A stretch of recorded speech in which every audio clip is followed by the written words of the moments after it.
The Collective Survey Initiative had been mapping potentially colonizable worlds for approximately 3,000 standard cycles, which was roughly long enough for anyone involved to develop a superiority complex about it. Their methods were precise, their technology unimpeachable, and their conclusions backed by enough data to choke a quantum processor. So when the CSS determination dropped out of hyperspace above planet Verdus 7, nobody on board expected the routine survey to become a career-defining embarrassment. Commander Vexthor of the Crithari stood on the bridge, all four arms clasped behind his chitinous back in what his species considered a posture of thoughtful authority. His compound eyes processed the preliminary atmospheric data scrolling across multiple displays, and he didn't like what he saw. Which is to say, he saw exactly what he expected to see, because Vexthor always expected to see problems. 3 centuries of survey work had taught him that most planets were death traps with delusions of habitability. "Initial scans complete, Commander," Lieutenant Pren announced from his station, his gill slits fluttering with what might have been nervousness or just the ship's air circulation hitting him wrong. The Selvian officer's webbed fingers danced across his console, pulling up readings that made his bioluminescent patterns flash amber with concern. "The data is comprehensive. Comprehensive bad or comprehensive good?" This question came from the human, because of course it did. Marcus Webb occupied the observer's seat with the kind of relaxed posture that suggested either supreme confidence or a complete lack of understanding regarding proper military protocol. Vexthor suspected it was both. The human consultant had been assigned to their team by some administrator who apparently thought adding diverse perspectives to survey missions would improve outcomes. So far, the main outcome was that Vexthor's second stomach had developed what human medicine called an ulcer. "Comprehensive catastrophic," Pren replied, manipulating the holographic display so everyone could appreciate the full scope of the planet's hostility. "Atmospheric composition contains trace elements of sulfur dioxide. Methane concentrations exceed safety parameters by 17%. And the oxygen ratio is 0.3% above optimal, which our models indicate could lead to cellular hyperoxidation in most species." Marcus leaned forward slightly. "So it's got air?" Vexthor's mandibles clicked in irritation. "It has hostile air, Consultant Webb. There is a significant difference." Sure, Marcus said, in the tone of someone who was definitely not listening. "What else?" Lieutenant Pren pulled up additional data with obvious reluctance, like a student presenting a dissertation to a particularly harsh committee. "Surface temperature variance exceeds 40 degrees between day and night cycles. Humidity levels in the equatorial jungle zone reach 97%. Preliminary biological scans detect 17 distinct apex predators, 43 species of parasitic flora, and something the computer is tentatively classifying as ambulatory fungal colonies with possible aggressive tendencies." "The fungus walks?" Marcus asked. "Apparently." "Huh?" The human scratched his jaw where dark stubble grew in patterns that Vexthor found aesthetically confusing. "That's new. This is precisely why the planet must be classified as Category-Five Uninhabitable," Vexthor declared, bringing one set of arms forward to emphasize his point. "No rational species would attempt colonization under these conditions. The environmental hazards alone present unacceptable risk factors. We'll file the standard report, mark the system as unsuitable, and proceed to our next survey target." "Right," Marcus said slowly. "But just to be clear, you're making this determination from orbit.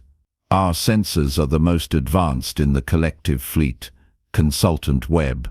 They can analyze atmospheric composition down to the molecular level, detect thermal signatures from any organism larger than a microbe, and assess geological stability within 0.001% accuracy." We do not require direct surface contact to understand that this planet will kill you. Marcus made a non-committal humming sound that Vexthor had learned meant the human was about to say something inadvisable. I mean, the sensors are great and all, but they said my hometown was uninhabitable too. Something about excessive nitrogen oxide levels from industrial processes and dangerous heat indices. We still lived there. My aunt grew tomatoes. Your species has a documented tendency towards suicidal environmental adaptation, Vexthor countered. It is not a model for rational colonization policy. Fair point. Marcus stood stretching in a way that made several vertebrae pop audibly, which was disgusting. So when are we landing? We are not landing. I just explained. Yeah, Category 5 Death World, I got it. But the mission brief says we're supposed to do surface verification on any planet with viable water sources, and your scans showed 3 major river systems and dozens of tributaries. That's protocol under Section 7 of the Survey Charter, subsection 14 paragraph, I want to say 9. Vexthor pulled up the relevant documentation with 2 arms while the other 2 remained firmly crossed. The human was annoyingly correct. The charter did mandate surface verification under those specific conditions, a rule written back when the collective still believed in thorough investigation over efficient bureaucracy. It was one of those ancient regulations that everyone ignored because following it would mean actually doing work. The protocol is outdated, Vexthor said, but still protocol. We could file an exception report, which would take 6 weeks to process and might get rejected anyway, putting a flag on your record for procedural negligence. Marcus smiled in that peculiar way humans did when they knew they'd won an argument. Or we could just land for a couple hours, I'll do a quick surface assessment, and we can all go home having properly followed regulations. Your choice, Commander. The problem with humans, Vexthor reflected bitterly, was that they somehow managed to be simultaneously insufferable and technically correct, which was the worst combination. He glanced at Lieutenant Pren, who had the decency to look sympathetic while also pulling up landing zone coordinates. Equatorial zone, grid reference 77 Alpha, Pren reported. Relatively flat terrain adjacent to what appears to be a major water confluence. Minimum predator signatures within a 2-kilometer radius. Minimum is not 0. Vexthor observed darkly. Nothing worth doing is ever 0 risk, Commander. Marcus was already heading toward the equipment bay, somehow having won an argument that Vexthor was certain he'd been winning just moments ago. The landing itself was textbook perfect because the Determination's pilot was a professional who took pride in her work even when said work involved depositing her crew onto planets that actively wanted them dead. The hover platform extended from the ship's belly like a mechanical tongue, providing a stable workspace that floated precisely 2 meters above the actual ground. Because nobody was crazy enough to actually touch an alien surface if they could avoid it, except humans apparently. The jungle of Verdus 7 spread before them in every direction, a dense wall of vegetation colored in shades that Vexthor's translator helpfully rendered as threatening green and ominous purple. The canopy rose 40 meters high, thick enough to create a twilight gloom at ground level, despite the system's sun beating down from directly overhead. The air shimmered with humidity, and even through the platform's atmospheric shields, Vexthor could sense the oppressive heat radiating from below. Lieutenant Pren deployed the full sensor array, which hummed to life with the kind of eager efficiency that only incredibly expensive equipment could manage. Holographic displays materialized in the air, painting the jungle in layers of data that confirmed everything they already knew. This place was a nightmare. Atmospheric analysis, holding consistent with orbital readings, Pren announced, his voice taking on the slightly mechanical quality of someone reading bad news from a script. detecting elevated spore counts, multiple airborne parasites, and what appears to be a viral load that would require full biological containment protocols. Water sources testing positive for bacterial contamination, heavy mineral content, and trace organic toxins. Soil composition indicates aggressive fungal networks that demonstrate possible semi-sentient territorial behavior. The dirt is also hostile, Vexthor summarized. Excellent. Marcus stood at the platform's edge, hands on his hips, actually looking at the jungle with his biological eyes like some kind of primitive. He'd declined the standard sensor visor, the atmospheric analyzer, and the threat assessment overlay, choosing instead to rely on what he called paying attention. It was embarrassing to witness. Sensors are picking up movement, grid reference 7-8, Pren said, his bioluminescence flickering toward alarmed orange. Large organism, possibly predatory. Mass estimate 300 kilograms. Through the holographic overlay, Vexthor watched a thermal signature move through the undergrowth about 50 meters from their position. It moved with purpose, low to the ground, and the computer tagged it with a threat assessment of extreme caution advised. Marcus barely glanced at the display. It's moving away from us, probably spooked by the ship's engines. You cannot determine behavioral patterns through casual observation, Vexthor said. Sure I can. Watch. The human pointed toward a cluster of trees to their left. See those branches? Fresh breaks, sap still wet. Something big moved through there recently, heading northeast. But look at the ground cover. It's undisturbed for the last hour at least, maybe two. Whatever made those breaks is long gone. Pren checked his instruments, then rechecked them. Residual thermal signatures in that location do indicate activity approximately 90 minutes prior. Right, because the bushes are pretty clear about that if you look. Marcus turned his attention to a different section of the jungle, and over there those vine things with the purple flowers. They're all oriented toward that gap in the canopy. Phototropic, probably. Which means they're regular plants doing regular plant stuff, not the murderous ambulatory kind your sensors are worried about. The sensors detected ambulatory fungal colonies, Vexthor corrected stiffly. Yeah, which are probably mushrooms that spread via some kind of explosive spore distribution that makes them look like they're moving. I had a biology teacher who showed us a time-lapse of that once. Looks creepy, not actually dangerous unless you're allergic. Marcus stretched again, a habit that Vexthor found increasingly irritating. Anyway, I'm going to head down there and check out that water source. Should take maybe an hour. All four of Vexthor's arms came up in a gesture of absolute prohibition. Absolutely not. Consultant Webb, you are not authorized for surface contact on a Category-5 world. We haven't filed the Category-5 classification yet, Marcus pointed out reasonably. Right now it's just a candidate classification pending surface verification, which is what I'm about to do. You will die. Probably not. The atmospheric conditions alone are well within human tolerance. Look, Commander, my species evolved on a planet with similar oxygen ratios, higher humidity in a lot of places, and temperature swings that make this look like climate control. I've been camping in worse conditions during summer vacation. Lieutenant Pren made a sound that his translator rendered as incredulous burbling. Your recreation involves exposure to hostile environments. We call it the outdoors, and yeah, some of us think it's fun.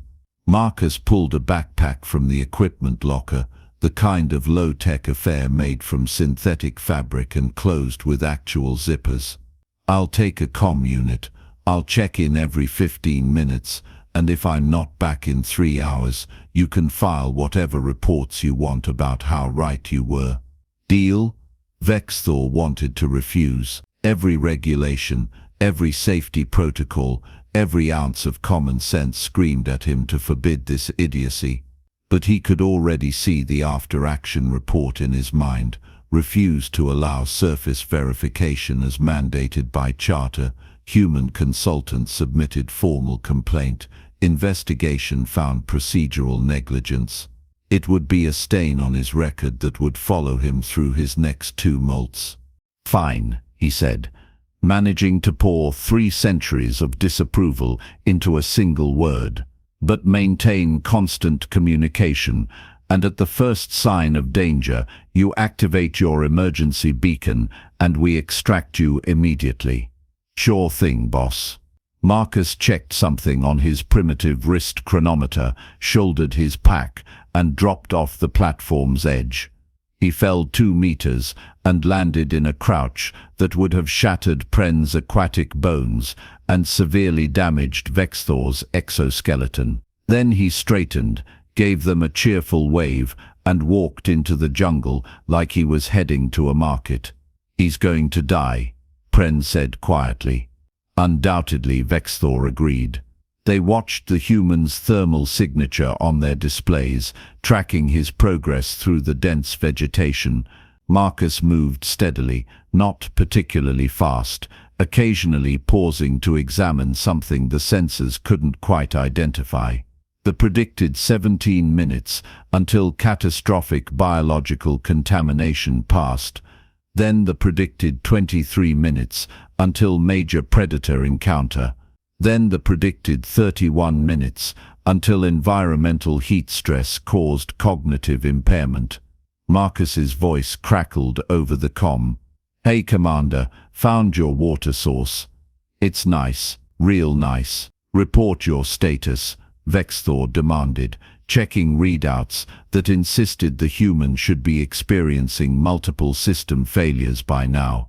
"Status is I'm standing next to a stream that's running clear over a rocky bed, which is basically nature's advertisement for drinkable water.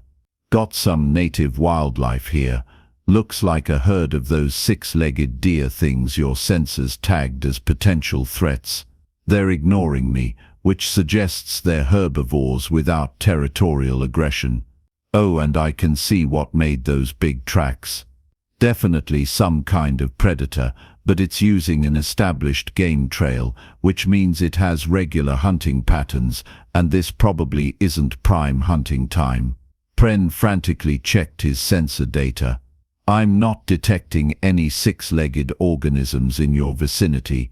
They're under the canopy. Your thermal imaging probably can't pick them up through all the leaves. Our imaging can penetrate." Pren stopped, adjusted something, then made that burbling sound again. "I am detecting large thermal clusters that I had classified as geological heat signatures. They appear to be moving. Yeah, those are the deer things. Anyway, I'm going to test the water. Give me a few minutes." The next 15 minutes were among the longest of Vexthor's career. He watched Marcus's vital signs remain stubbornly stable, while the human apparently did whatever humans did to evaluate water safety. The sensors continued insisting that every biological sample in a 50-meter radius was lethally dangerous, while Marcus's occasional commentary suggested he'd found a pleasant spot for a picnic. "Water's good," Marcus finally reported. "I mean, I wouldn't drink it straight without boiling or filtration, but the pH is neutral, no obvious industrial contamination, and the microorganism load is consistent with normal planetary biodiversity. I could have this purified in 20 minutes with basic equipment." "You have testing equipment with you?" Vexthor asked. "I've got a portable filtration kit and some chemical test strips. Cost me about 30 credits at an outdoors supply store. Look, I'm going to set up a basic camp here, just to demonstrate viability. That okay with you?" It was absolutely not okay, but Vexthor found himself agreeing anyway, probably because the universe had decided his day needed to get worse before it could get better. He watched the sensor feeds with growing concern, as Marcus did, incomprehensible human things that the computer kept flagging as potential emergency situations. Building a fire, for instance. The sensors screamed about uncontrolled combustion events and atmospheric oxygen feeding potentially catastrophic conflagration. Marcus called it, making sure my water is safe to drink. Erecting a tent caused alerts about insufficient structural integrity and failure to account for wind load tolerances. Marcus said it was just a place to sleep if I need to stay overnight, which I won't, but it's good practice.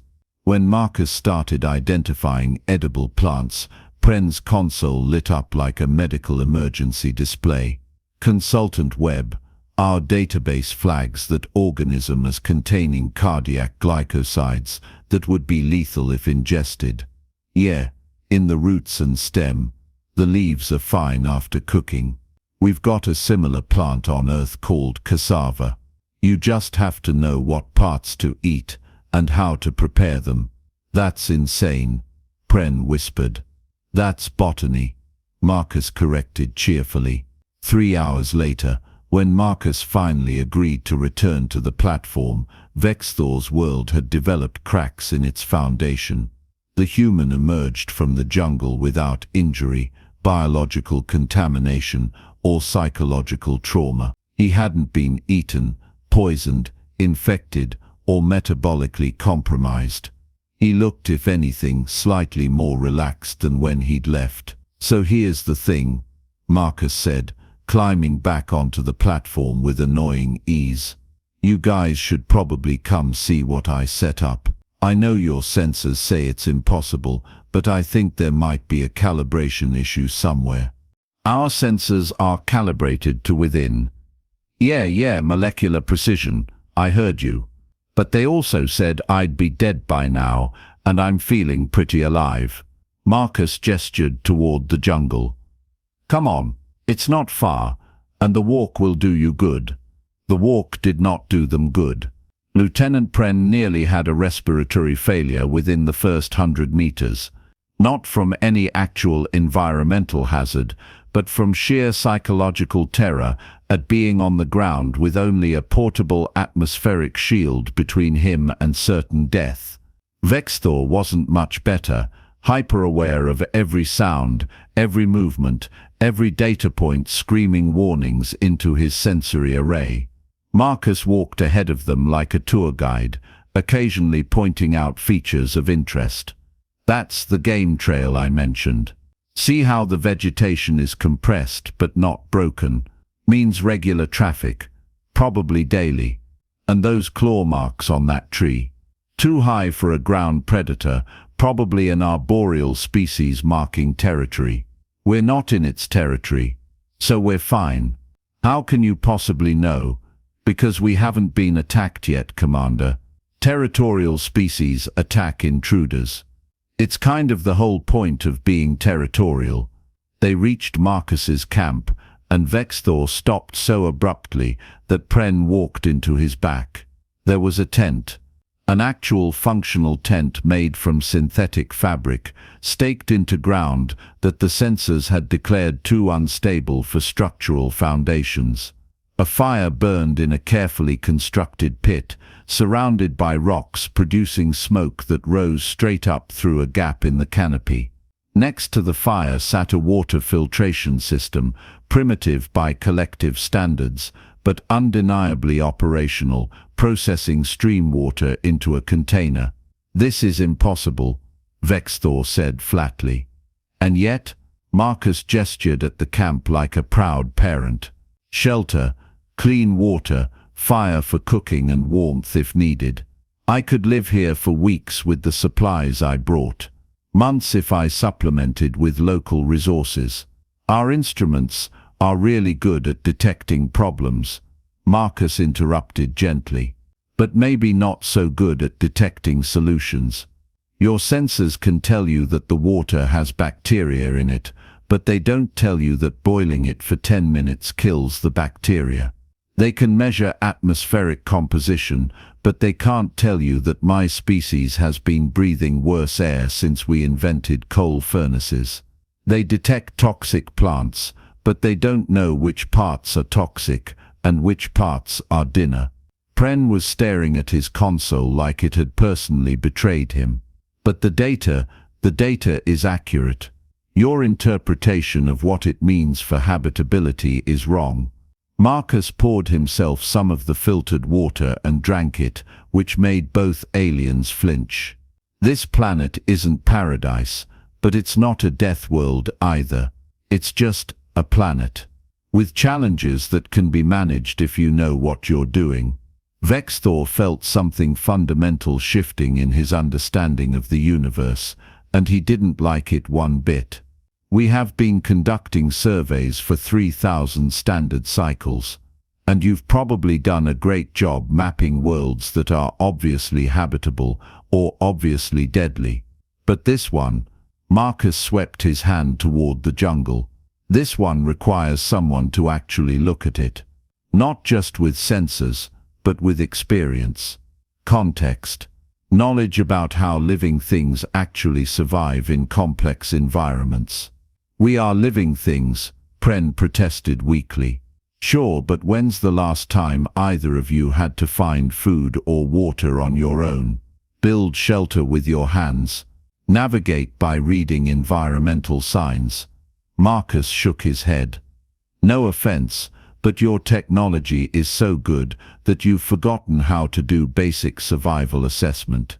The journey back to the platform was silent, except for the jungle sounds that Vexthor was beginning to realize were just normal ecosystem activity, not imminent threats. His mind raced through the implications of what had just occurred, the reports he'd have to file, the questions that would be asked, the potential review of classification standards across the entire survey initiative. It was going to be a bureaucratic nightmare. Back aboard the Determination, Vexthor sat at his desk and stared at the blank report form with mounting despair. How did one explain that 3,000 cycles of survey methodology had failed to account for something as basic as practical survival skills? How did he justify reclassifying a planet from Category 5 to potentially habitable based on a human camping trip? His terminal chimed with an incoming message from Central Survey Command, probably checking on their progress. Vexthor pulled up the communication with a sense of impending doom. Then he saw the attachment, a new directive distributed fleet-wide, effective immediately. Supplementary Assessment Protocol for Marginal Habitability Determinations. Vexthor read through the directive twice, his mandibles clicking in disbelief. Apparently, their mission wasn't the first to discover discrepancies between sensor data and practical habitability. Several other survey teams had recently filed reports about planets that seemed uninhabitable by technological assessment, but showed signs of being potentially manageable with what the directive called adaptive survival methodologies. The new protocol was clear. Any planet with viable water sources and atmosphere within survivability ranges for at least one collective species must undergo hands-on surface assessment before final classification. And it recommended consulting specialists in primitive environmental adaptation techniques. Humans, Marcus appeared in the doorway, looking insufferably pleased with himself. Got your report finished yet? The collective has issued new survey protocols, Vexthor said numbly. Apparently your little demonstration has raised questions about our entire classification system. That was fast. There have been other incidents, other planets where our conclusions may have been premature. Vexthor fixed all four eyes on the human. Central Command is suggesting that survey teams might benefit from consultants with experience in what they're calling low-technology environmental integration. They want more humans on survey teams. It appears so, Marcus grinned. Well, look at that. Turns out camping is a marketable skill after all. My mum is going to be so surprised. This is not amusing, Consultant Webb. It's a little amusing. Vector pulled up the final classification form for Verdus 7. His fingers, all 16 of them, hovered over the selection options. Category 5 uninhabitable. Category 4 marginally habitable. Category 3 habitable with infrastructure support. He thought about the tent, the fire, the clean water. He thought about Marcus walking through a jungle that every instrument said should have killed him. He thought about 3,000 cycles of certainty evaporating in the face of one annoyingly competent human. He selected Category 3 and flagged the planet for potential colonization pending further assessment. There, Vector said, I hope you're satisfied. I'm satisfied that we did proper science instead of just trusting machines to tell us what's possible. Marcus leaned against the doorframe. No offense to your sensors, Commander. They're great at what they do. But sometimes you need to get your hands dirty, metaphorically speaking, to really understand a place. The collective has relied on technological superiority for millennia, and that's worked great, I'm sure. But technology is a tool, not a replacement for actual understanding. Marcus paused. Plus, sometimes the answer to "can we live here" isn't found in molecular analysis. It's found in just trying. After the human left, Vector sat alone with his completed report and his existential crisis. Somewhere in the galaxy, administrators were probably having the same crisis. Somewhere, sensor manufacturers were getting very concerned phone calls. Somewhere, the entire foundation of survey methodology was undergoing uncomfortable scrutiny, all because a human had gone camping. The irony wasn't lost on Vector. The collective had spent millennia spreading across the stars, mapping worlds, categorizing habitability with scientific precision. They had developed technology that could peer into the atomic structure of distant planets, predict weather patterns centuries in advance, and calculate the probability of successful colonization down to decimal points that had decimal points. And then a human had showed up with a backpack, some water purification tablets, and 3,000 years of evolved stubbornness, and proved that sometimes the most advanced tool was just knowing how to look at things properly. Vector submitted his report and tried not to think about how many other planets the collective had dismissed over the centuries.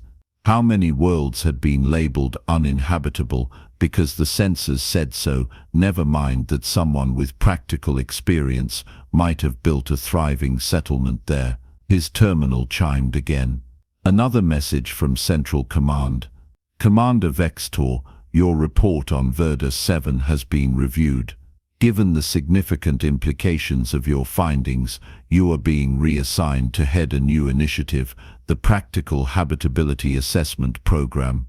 You will be working with a team of consultants specializing in low-technology survival methodologies to review previously dismissed survey targets. Personnel assignments to follow. Vector read the message 3 times, each reading making his secondary stomach hurt worse. The personnel manifest appeared. 12 names, 9 of them were human. In the equipment bay, he could hear Marcus whistling something the translator identified as a campfire song.